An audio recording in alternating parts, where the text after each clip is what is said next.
오늘 성탄절을 맞이했습니다. 하나님께 영광을 돌리고 또 오늘 찬양한 우리 찬양대도 감사하고 또 함께 예배드리는 우리 모든 성도들 주님의 이름으로 환영하고 축복합니다.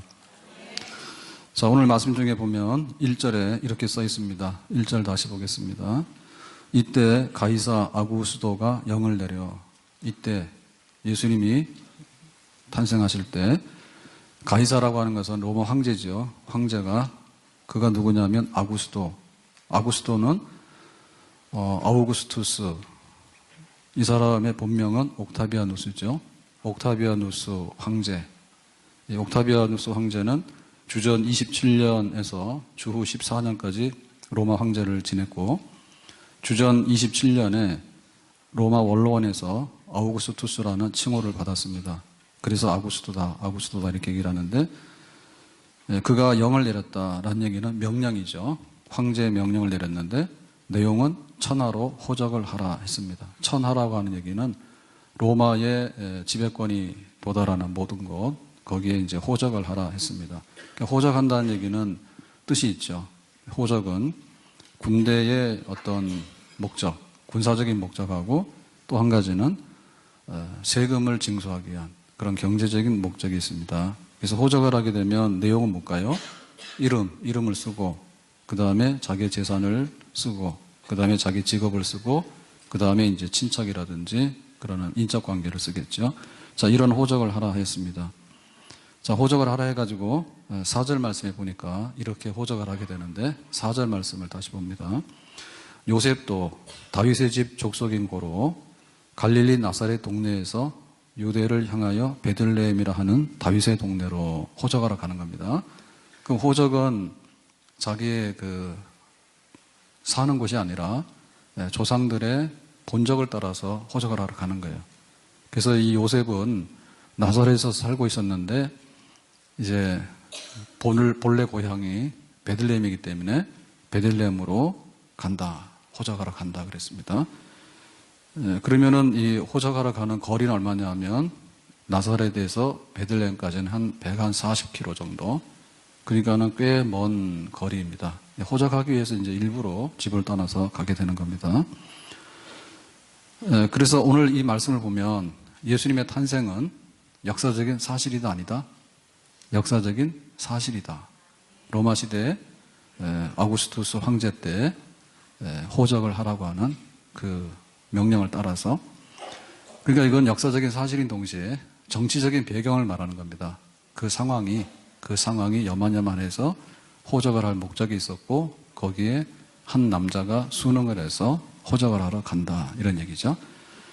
그러면 성경에서 이 얘기를 쓰는 것은 어떤 그 당시의 역사성이라든지 혹은 그 당시의 정치적인 배경 팔레스타인은 로마의 압제를 받았다. 그러니까 황제가 호적하라니까 했다.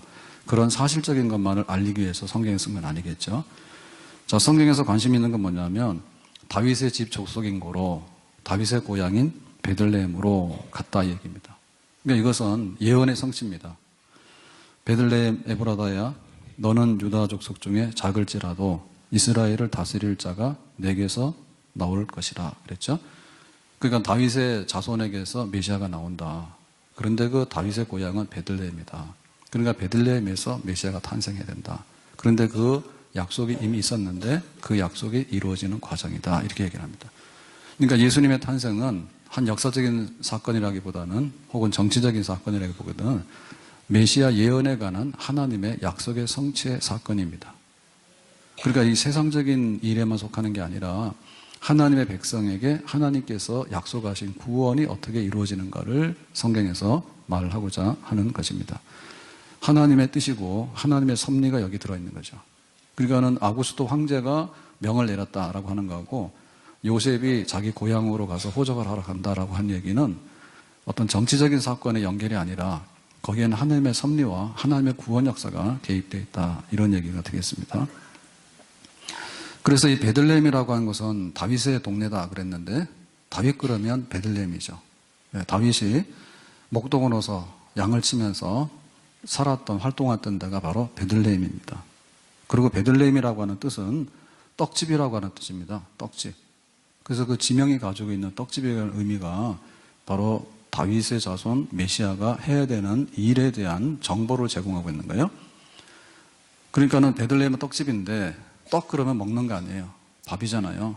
그러면 성경의 역사 중에서 떡 얘기는 어디서 나오는가 하면 만나에서 나오는 거예요. 애굽에서 구원받은 이스라엘 백성들이 이제 광야로 나왔다. 근데 광야에는 먹을 게 없다. 그래서 하나님 우리가 뭘 먹어요? 그랬더니 새벽 이슬과 함께 만나를 내려주셨다. 그게 만나가 떡이죠. 그래서 광야 40년 동안에 기적의 양식을 먹고 살았어요. 그게 바로 떡이고 만나고 생명의 양식이에요. 근데 그 만나를 먹은 사람들은 다 죽었죠. 근데 이제 진짜 만나가 하늘에서 내려오죠. 바로 하나님의 아들이 인간으로 오셔서 베들레헴에서 탄생하시는 메시아 그분은 바로 우리에게 다시는 배고프지 않고 죽음에 이르지 않는 영생의 떡을 주시는 완전한 생명의 떡을 주시는 메시아인 겁니다. 아멘. 그래서 우리가 성찬식을 나누게 되면 떡과 포도주를 나눕니다. 그럴 때 포도주는 붉은색 포도주, 백포도주가 아니에요. 붉은색 포도주는 피를 상징하는 거고 그 다음에 그 떡은 예수님의 몸, 십자가에서 죽으신 몸, 살을 상징하는 거죠. 그래서 말하기를 너희가 이 떡을 먹고 이 떡을 먹으라 얘기죠. 그러니까 내 살을 먹으라는 얘기죠. 그러면 그것은 바로 나에게 영생을 주는 생명의 떡이 된다. 그렇겠죠? 그러니까 예수님께서 메시아가 탄생할 때 아무데나 탄생하는 게 아니에요. 아무데나 탄생하는 게 아니고 다윗의 자손으로 메시아로 오셔서 그 메시아는 베들레헴에서 탄생해서 그 베들레헴이 상징하고 있는 생명의 떡을 주기 위해서 이 땅에 오신 것입니다. 아멘. 자, 그렇다면은 이제 다시 한번 5절로 가서 말하는데 이렇게 말합니다. 5절 말씀 보겠습니다. 그 청혼한 마리아와 함께 호적하러 올라가니 그랬죠? 그러니까 요셉이 이제 호적할 의무가 있으니까 베들레헴 가는데 누구와 함께 동행하냐면 청혼한, 약혼 여인 마리아와 함께 간다 했어요. 마리아와 함께 가는데 마리아는 이미 잉태되었다라 했죠. 그러니까 우리하고 좀 다른 것이 우리는 약혼한 상태면은 부부관계가 아니라고 봐요. 근데 성경에서 말하는 그 당시에 이 약혼이라고 하는 것은 법적으로 부부관계에 해당하는 그런 결속력이 있습니다. 그러면은 우리가 아는 대로 마리아는 그 요셉하고 동침해서 아이를 가진 게 아니고 성령으로 인해서 아이가 잉태됐다 했죠. 그래서 이제 아이가 잉태됐는데 그 아이가 이제 태어날 쯤 했을 때 요셉이 한 140kg가 되는 베들레헴으로 호적을 하러 가는 거예요. 그럼 여기 마리아가 왜 함께 동행했느냐라고 하는 것은 의문점이죠. 마리아가 왜 동행했냐. 왜냐하면 먼 길이고 뭐 좋은 일도 아니잖아요. 호적하러 가는데 혼자 갔다 와 이러지 뭐하러 둘이 갑니까?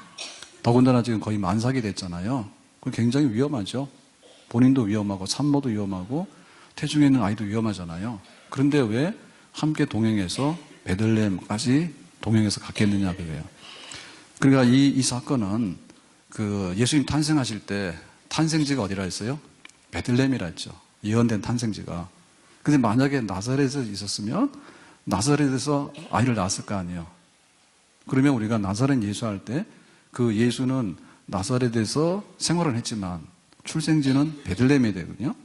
그러니까 베들레헴으로 출생하러 가게 된 것도 하나님의 섭니다. 그러니까는 이제 황제가 호적을 해라라고 하는 것이 하나님의 섭리가 있어서 한 거고, 그 다음에 베들레헴에 가게 된 것도 베들레헴에서 출생하기 위한 하나님의 예언과 섭리를 이루기 위해서 굳이 안 가도 되는 겁니다. 그냥 요셉에 가서 자기 호적을 하고 오면 되는 겁니다. 근데 같이 이제 동행을 하게 된 것이죠. 자, 이래가지고 이제 출산을 하게 되는데 베들레헴에 가서 그 베들레헴의 광경이 이렇습니다. 7절의 말씀에 이렇게 말합니다. 맏아들을 낳아 그랬죠.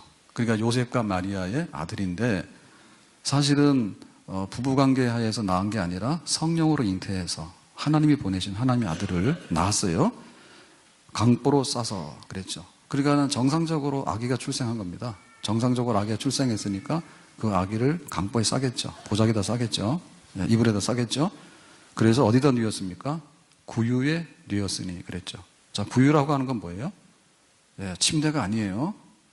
침대가 아니고 이거는 짐승이 먹이를 먹을 때 쓰는 그 먹이통입니다. 그래서 우리들은 아는데 도시 생활 하시는 분들 잘 모를 거예요. 집에서 이제 소, 뭐 이런 걸 키우게 되면 그 소가 엄청 많이 먹잖아요. 그죠? 식탁에 앉아서 먹는 게 아닙니다. 집에서 개를 키우다 보니까 밥상에서 같이 먹고 침대도 같이 사용하시는데 그런 게 아니에요. 그러니까 짐승들은 마구간이라 해가지고 짐승들이 자는 데가 있어요. 소가 있으면 소우리가 있습니다. 소우리가 있는데 거기 밥을 먹으려면은 그 먹이를 먹을 때 그 통이 있어요. 그 엄청 많이 먹습니다. 그래서 큰 가마솥 같은 데다 끓이잖아요. 소죽을 끓이잖아요. 나이 드신 분들 기억날 거예요. 그러니까 겨울 내내 그거 막 집 썰어가지고 그 여물이라고 그러죠. 그걸 막 큰 가마솥에다 끓여가지고 이제 주잖아요. 그럼 또 소가 엄청 먹습니다. 그러니까 이 구유라고 하는 것은 꽤 커요. 그러니까 그 구유에다가 아기 예수를 강보에 싸서 눕혔답니다. 다 보입니까? 예. 자, 오늘 이 사실을 누가 기록하고 있습니까? 누가가 기록하고 있습니다. 지금 우리가 누가복음 읽었죠? 누가복음의 이 예수님의 탄생 기록을 정치적인 상황, 역사적인 상황, 그 다음에 구약의 예언의 성취의 상황, 그리고 정확하게 카메라도 없었는데 그거를 쫙 해가지고 지금 베들레헴의 한 그 마구간에 짐승의 먹이통인 구유에 강보로 싸가지고 아이를 올려놨다. 이렇게 정확하게 지금 묘사를 하고 있잖아요. 이거 누가 하고 있어요? 누가. 왜요? 누가복음. 누가복음에 기록했으니까 누가가 썼죠. 자, 이걸 쓸 때 개인의 감정에 개입이 있습니까? 없습니까? 없지요. 호들갑 안 떨어요.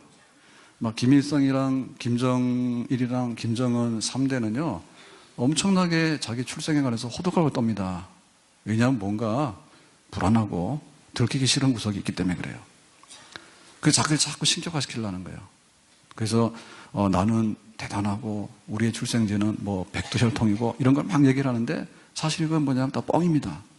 뭔가를 이렇게 아닌 거를 하기 위해서 그런 식으로 쓰는 거거든요. 그럼 누가는 어떻게 썼어요? 그냥 있는 그대로. 자, 있는 그대로 쓸 때 막 예수님의 그 탄생에 대해서 막 이렇게 미화시켜가지고 막 신격화시켜서 뭔가를 막 이렇게 우리하고 다르다고 하는 막 하늘에서 구름 타고 내려왔다든지 이런 식으로 안 쓴단 말이죠. 그리고 또 하나 있어서 뭐냐면 너무나 슬프고 비극적이다라고 하는 감정도 없어요. 왜냐하면 그것도 오버하는 거예요. 세상에 뜻이 있어서 태어나는데 뭐 그렇게 비극적이고 눈물이고 그럴 필요는 없는 거거든요. 그러니까 있는 그대로 하나님께서 하고자 하는 일을 그대로 묘사하는 그 누가의 담담한 이 표현을 보면 가감이 없다 이렇게 생각할 수가 있습니다. 그러면 결과적으로 볼 때 그 짐승의 먹이통에다가 아이를 이렇게 뉘었다라고 하는 얘기인데 이 얘기는 예수님의 생애에 한 모든 것을 보여주는 장면이라고 봐요. 예수님의 생애가 어떻게 펼쳐질 것인가. 석가모니는 왕자로 궁궐에서 태어났습니다. 공자는 중산층의 자녀로 태어나서 고등교육을 받았습니다. 그럼 예수님은 하나님의 아들인데 하나님의 아들이 인간으로 낮아지셔가지고 인간 중에서도 짐승들의 우리인 마구간에 그것도 먹이통에다가 겨우 몸을 맡길 정도로 그렇게 태어났다 이죠. 그게 바로 예수님의 생애. 그 예수님의 생애가 어떻게 펼쳐질 것인가에 대해서 한마디로 보여주는 출생 사건이에요.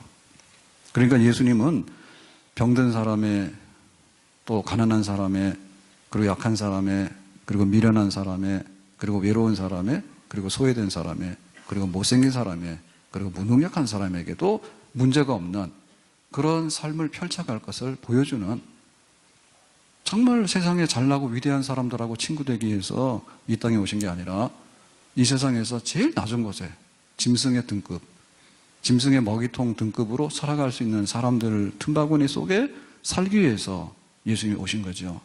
그러니까 예수님의 탄생은 정말 거룩한 탄생이고 예수님의 탄생은 겸손과 자기 부정과 자기의 낮춤의 극치를 보여주는 그런 탄생의 사건이다. 그렇게 볼 수가 있겠습니다.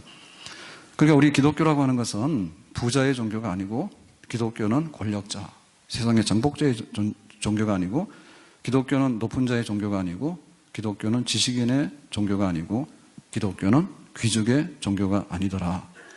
오히려 기독교는 그리스도교는 약한 자와 가난한 자와 낮은 자와 서민과 난민과 빈민을 위해서 다 포용할 수 있는 그런 깊이와 넓이를 가진 사랑의 종교가 바로 우리가 믿는 기독교가 되겠습니다. 그래서 우리는 성탄절을 맞이해서 다시 한번 용기를 내야 되겠다. 뭐 나 같은 사람이 별로 돈도 없는데, 또 나 같은 사람은 별로 힘도 없는데, 또 나 같은 사람은 별로 인기도 없는데, 또 나 같은 사람은 별로 배경도 없는데, 또 나 같은 사람은 뭐 집안에 후원도 없는데 라고 하는 어떤 우리 인간의 비참함과 낮아짐에 대해서 우리가 거기에 이렇게 굴복을 하고 있다면 예수님을 보면서 그럴 필요가 없다. 예수님께서는 그런 우리를 구원하기 위해서 낮고 천한 모습으로 일부러 베들레헴의 마구간에 오신 줄로 믿습니다. 예수님께서는 언제나 우리를 부르시고 예수께로 나오면 언제나 그들을 맞이할 수 있는 그런 품이 넓은 예수님인 줄로 믿습니다. 내 진정 사모하는 친구가 되시는 구주 예수님은 아름다워라. 산 밑에 백합하여 빛나는 새벽별 주님 형언할 길 아주 없도다. 여기 표현해 보면요, 산 밑에 백합화 그랬어요. 꽃병이던 백합화가 아니고 산 밑에. 사람들이 안 알아주지만은 잘 찾아보면 피어있는 아름다운 꽃, 백합화. 그 다음에 빛나는 새벽별. 잠자는 사람들은 새벽별을 잘 모릅니다. 그러나 캄캄한 밤을 헤매고 다니는 사람들은 새벽의 별이 생명이고 길이에요. 빛이에요. 아멘. 그러니까 예수님을 영접해라. 예수님께서 이 땅에 태어나셨다. 예수님께서 바로 우리 같은 사람들에게 별이 되기 위해서, 우리 같은 사람들에게 백합화가 되기 위해서 정말 낮은 곳에 오셔서 낮은 곳에 있는 우리들을 품으시고 구원하기 위해서 이렇게 오신 거에 관해서 우리는 마음에 큰 감동과 정말 주님께서 그렇게 오신 거에 대해서 고마운 마음을 가져야 될 줄로 믿습니다. 다시 돌아가서 7절 보겠습니다. 7절 하반부에 보니까 맏아들을 낳아 강보로 싸서 구유에 뉘었으니 이는 사관에 여관에 있을 곳이 없음이라라 그랬죠. 여관에. 다른 표현에 보면 사관 그랬는데 여관, 사관 똑같습니다. 호텔입니다. 자, 여기 보면 여관에 있을 곳이 없었다. 그래서 마구간에 구유로 갈 수밖에 없었다는 얘기입니다. 자, 이건 무슨 뜻일까요? 호적하러 온 사람들이 많았어요. 베들레헴에 고향이 된 사람들 중에는 호적을 하러 와야 되기 때문에 호적하러 온 사람들이 있으니까 여관에 방이 별로 없었겠죠. 그렇다 이런 뜻이고요. 또한 이것은 이제 우리의 예수님의 오심에 대해서 우리가 어떻게 영접하고 반응했는가를 대해서 고발하는 겁니다. 지금 고발하는 겁니다. 자, 동방의 박사들이 메소포타미아에서 쫙 왔어요. 그래가지고 예루살렘에 왔는데 예루살렘에 와보니까 유대인의 왕이 태어났다. 그러니까 우리가 유대인의 왕에게 경배드리겠다라고 하니까 깜짝 놀랐죠. 뭔 유대인의 왕이야? 우리가 잘 살고 있는데. 더군다나 헤롯은 충격받았죠. 내가 지금 왕인데 또 왕이 나왔냐, 유대인 왕이니. 그래가지고는 막 소동이 일어났잖아요. 그러니까 예루살렘도 깜깜했습니다. 그런데 베들레헴에 아기 예수 메시아가 탄생한다 해가지고 베들레헴까지 왔는데 사실 이 베들레헴도 깜깜하거든요. 그러니까 여관집 주인은 뭐냐고요. 설령 손님을 받을 방은 없지만 자기 집에 안방은 있을 거 아니에요. 왜 안방을 안 내놨죠? 고발하는 거예요. 이 주인 너무하다고. 근데 사실 이건 뭐냐면, 이 얘기의 핵심 뭐냐면, 만약에 이 요셉과 마리아가 이 시골 그 나사렛 천안 동네에서 호적하러 온 이렇게 생긴 이 젊은 부부가 정말 그 하나님의 아들을 잉태한 그런 이 예수가 이 마리아의 혹은 요셉의 아이가 아니라 하나님의 아들이고 메시아였다라고 하는 것을 알았다면 어떻게 됐을까? 일단 간에 주인이 자기 집 안방 당연히 내놨겠죠. 그리고 그 여관에 방이 몇 개인지 모르지만 여관에 들어와 있는 사람들도 미안해서라도 방 내놓고 나갔겠죠. 그러니까 몰랐다고 해요. 그러니까 메시아의 그런 탄생에 관해서 몰랐고 또 알고 싶지도 않고 설령 알았다 하더라도 그렇게 내놓고 싶지도 않고 그랬다. 그러니까 이 베들레헴이라고 하는 동네는 작은 동네지만 그래도 인구가 한 4,000명, 5,000명 되는 그런 동네입니다. 아주 이거 외딴 뭐 산골짜기에 있는 빈 주막집은 아니에요. 그런데 그렇게 꽤 되는 동네 사람들 중에 설령 여관에 그런 일이 벌어졌다 하더라도 그 동네 사람들 중에는 만약에 메시아가 탄생했다고 하면 당연히 손님으로 아주 그냥 극진 영접해가지고 가서 모셔야 되는 게 맞지 않는가. 그런데 사람들은 그렇게 하지 못했다는 얘기입니다. 그러니까 이 성탄은 하나님께는 영광이 되고 또 우리에게는 평화가 임하는 그런 축복의 날인데 하나님의 그 은혜를 입은 사람들 중에 평화입니다. 그러니까 이거 하나님의 아들 메시아다라고 하는 것을 아는 사람들에게 이 성탄의 축복이 있는 겁니다. 그러니까 예수님께서 마국간에 태어나실 수밖에 없었던 것은 여관집 주인도 몰랐고 여관에 들어와 있는 손님들도 몰랐고 베들레헴 동네도 몰랐고 예루살렘도 몰랐고 다 몰랐고 알았다 하더라도 별로 관심이 없고 반응을 보이지 않고 걷어차고 냉철하게 박대했기 때문에 그런 일이 벌어진 겁니다. 성탄은 예수님은 준비된 사람의 마음속에만 들어가십니다. 아멘. 그러니까 이 마리아와 요셉은 사실은 아이가 정혼한 약혼한 상태인데 어떻게 아이가 생기냐고요. 그러니까는 처음에 마리아가 그랬죠. 네가 아이를 낳을 거다. 그랬더니 마리아가 나는 완전 처녀입니다. 어떻게 그런 일이 벌어집니까? 그랬더니 천사가 그러잖아요. 하나님의 아들이 너의 몸속에서 태어날 거다라고 하니까 마리아가 뭐랬습니까? 계집종연이 주께서 뜻대로 하옵소서 하고 자기가 그걸 순복하죠. 처녀들한테 그런 일이 벌어지면 안 되겠지. 너 아이 낳는다 했더니 내가 어떻게 그런 불륜을 저질러서 아이를 낳습니까? 나는 그런 적이 없습니다 라고 하는데 주의 뜻이다 라고 하니까 주님의 뜻대로 계집종연이 이루어지이다 라고 했잖아요. 그러니까 마리아는 이 잉태하는 기간이 뭐 한 달 만에 애가 쑥 나온 거 아닙니다. 요즘은 결혼하고 2달 만에도 애 놓고 막 하더라고. 근데 그 마리아 그렇게 나온 게 아니에요. 그러니까는 아이가 생기는 것부터 해가지고 정상적으로 정상적인 과정에 잉태하는 과정을 다 겪어서 출생한 거예요. 그러니까 고민이 이만저만이 아니었겠죠. 세상적으로 말하면 내가 결혼도 안 했고 약혼을 했지만은 나는 그런 일이 없는데 어떻게 아이가 생기냐고요. 근데 그거를 다 하나님의 뜻으로 받아들이고 순복했죠. 그러니까 준비됐죠, 마리아는. 요셉도 마찬가지입니다. 요셉도 자기 약혼한 여자가 아이를 낳은 거예요. 이거 설명이 안 되는 겁니다. 율법대로 말하면 그냥 쳐 죽이는 거예요. 불륜을 저질렀다고 밖에 볼 수 없는 거예요. 증거가 있잖아요. 근데 요셉도 그냥 받아들였어요. 하나님의 뜻이 그렇다니 내가 좀 부끄럽고 창피하잖아요. 그렇지만은 내가 받아들여야 되겠다. 그렇게 해서 받아들인 거예요. 그러니까 그 베들레헴에 가가지고 이 호적까지 하게 된 거지.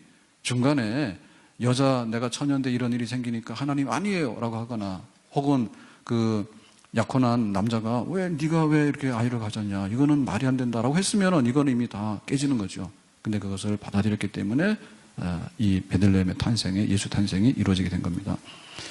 그뿐만 아니라 예수님을 영접하기 위해서 안나 같은 경우에는요 과부된 지 84년을 기다렸대. 어디서? 성전에서. 뭐 하면서? 금식하고 기도하면서. 그러니까는 하루 이틀 해서 365일 하면 1년이 갑니다.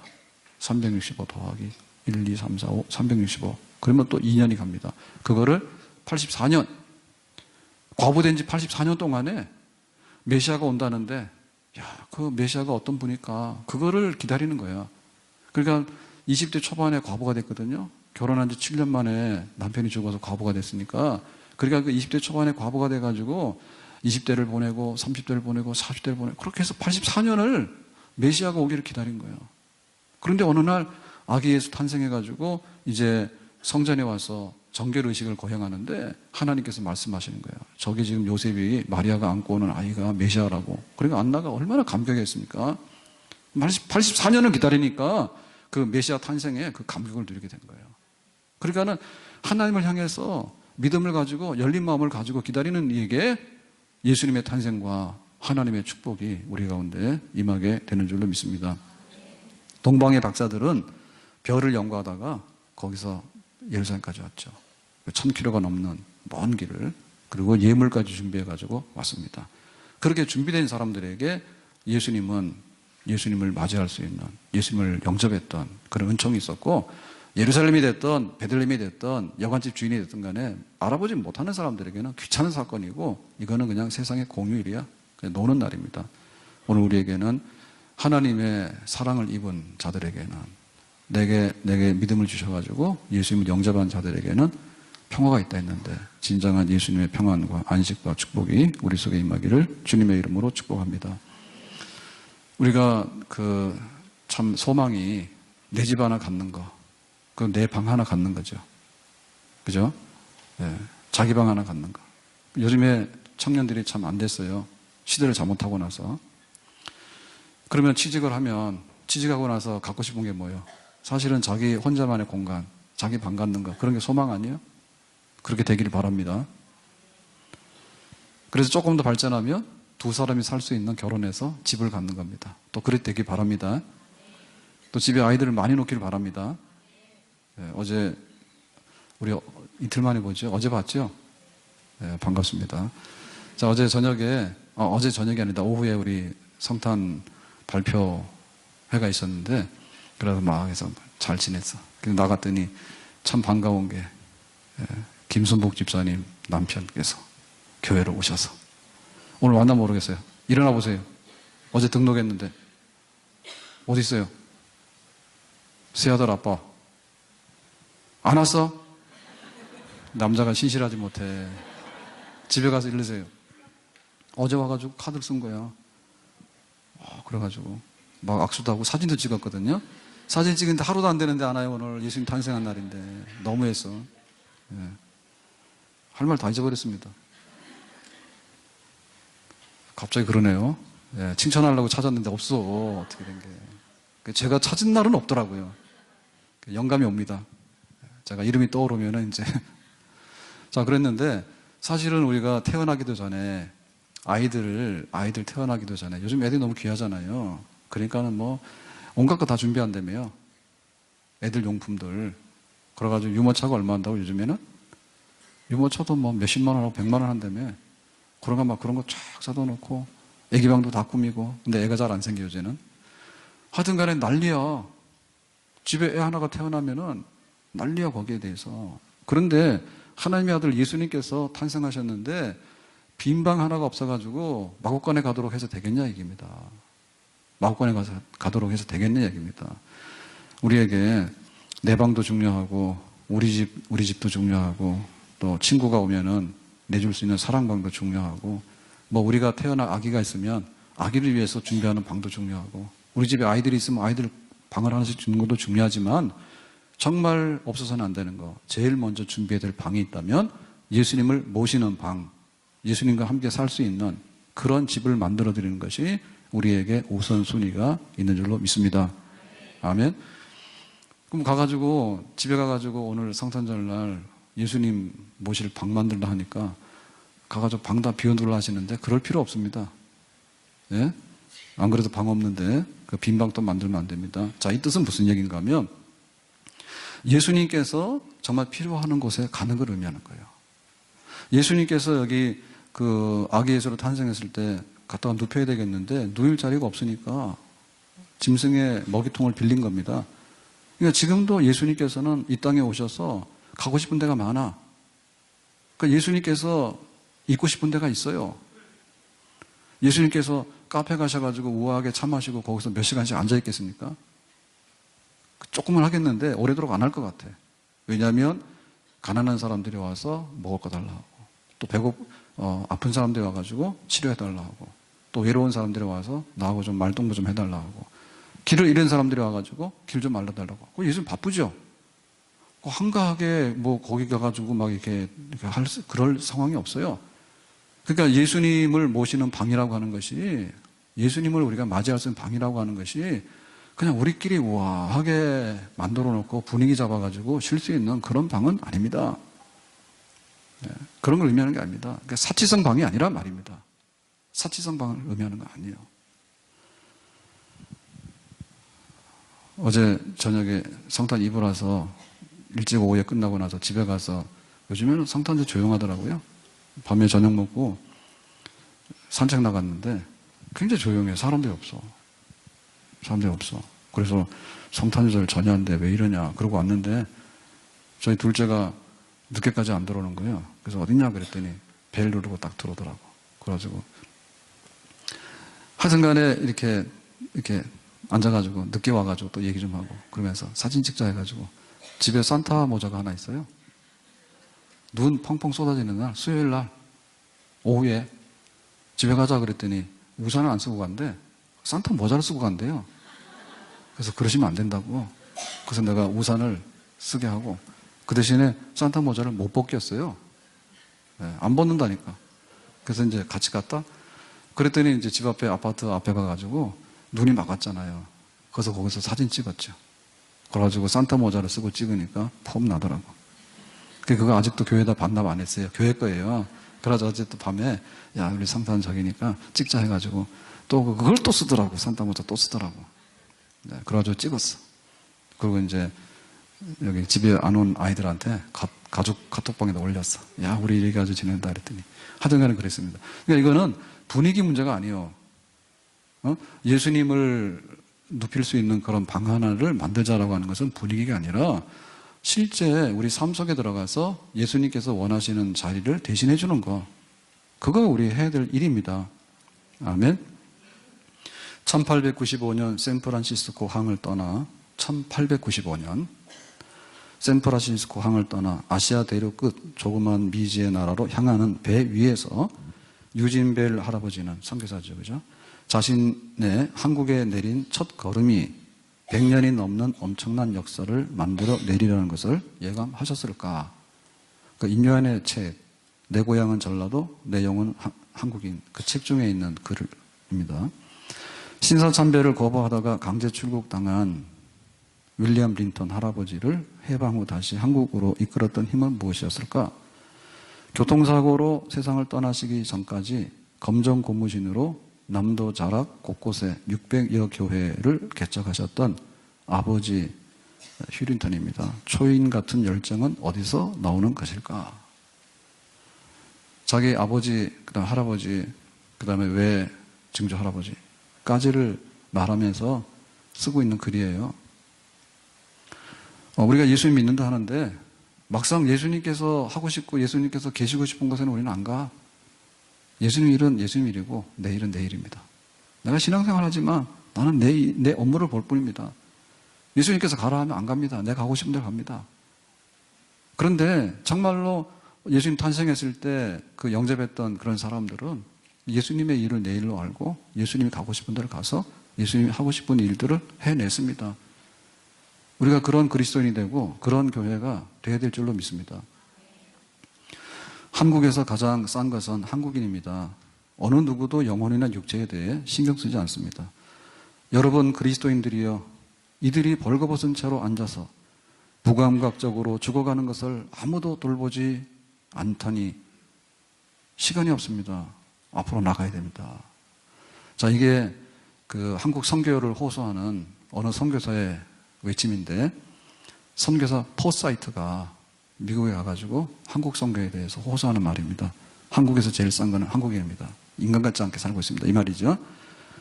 그래서 이 포사이트는 귀가 잘리고 풍토병으로 인해 가지고 1918년 5월 9일 날 사망합니다. 그때 나이가 45세입니다. 그러니까는 귀가 잘리고 풍토병을 얻고 그래서 한국 선교를 더 할 수 없어 가지고 미국에 갔는데,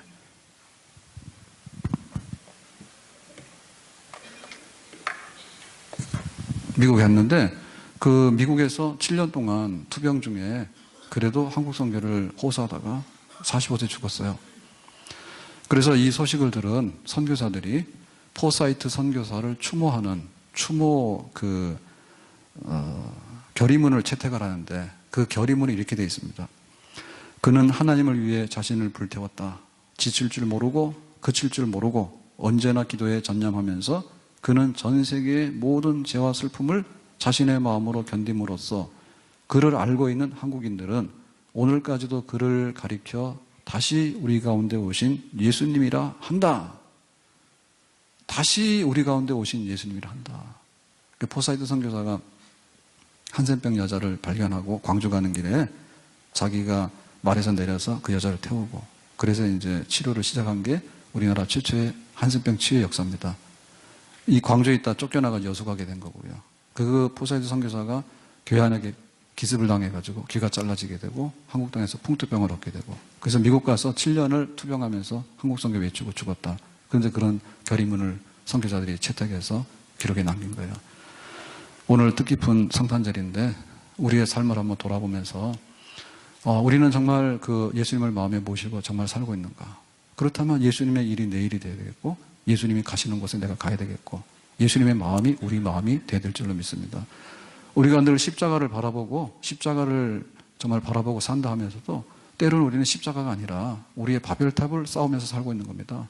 바벨탑을 쌓으면서 그냥 내가 잘나기 위해서, 내가 더 많은 것을 가지기 위해서, 내가 더 높아지기 위해서, 내가 더 부자가 되기 위해서, 내 뜻을 이루기 위해서, 내 야망을 쟁취하기 위해서, 나의 모든 힘을 세상에 보여주기 위해서 우리가 십자가를 따른다 하면서도 때로는 바벨탑을 쌓으면서 그걸 따라가는 그런 삶을 살고 있다면 예수님을 모시는 게 아니라 예수님을 쫓아내는 거고 예수님을 다시 마곡간에 눕힐 수밖에 없는 그런 사건이 되는 거죠. 우리가 초심으로 돌아가야 되겠다. 교회가 초심으로 돌아가야 되겠다. 교회가 첫사랑으로 돌아가야 되겠다. 내가 예수님 만났을 때 첫사랑으로 돌아가야 되겠다. 성탄절에 우리가 고치지 못하면 언제 고치겠습니까? 예수님 탄생하셨다. 기쁘니까 먹고 마시고 퍼먹자라고 하는 게 아니라 예수님 마곡간에 탄생하신 거 너무나 감사한 일이고 너무나 위대한 탄생이다. 우리가 어떻게 주님을 높이고 섬기게 될 것인가. 오늘 우리 삶 가운데 다시 한번 주님을 사랑하고 주님의 뒤를 따라가는 그런 첫걸음, 첫 발자국이 될 수 있기를 주님의 이름으로 축복합니다. 기도하겠습니다. 오늘 주신 말씀과 같이 성탄의 뜻깊은 날 다시 한번 우리가 예수님의 발자취를 따르고 예수님을 마음에 품고 예수님을 모시고 주님의 일을 감당하며 아름답게 살아갈 수 있는 첫사랑을 회복하는 저희들이 되게 해주시기를 바랍니다. 예수님의 이름으로 기도합나이다. 아멘.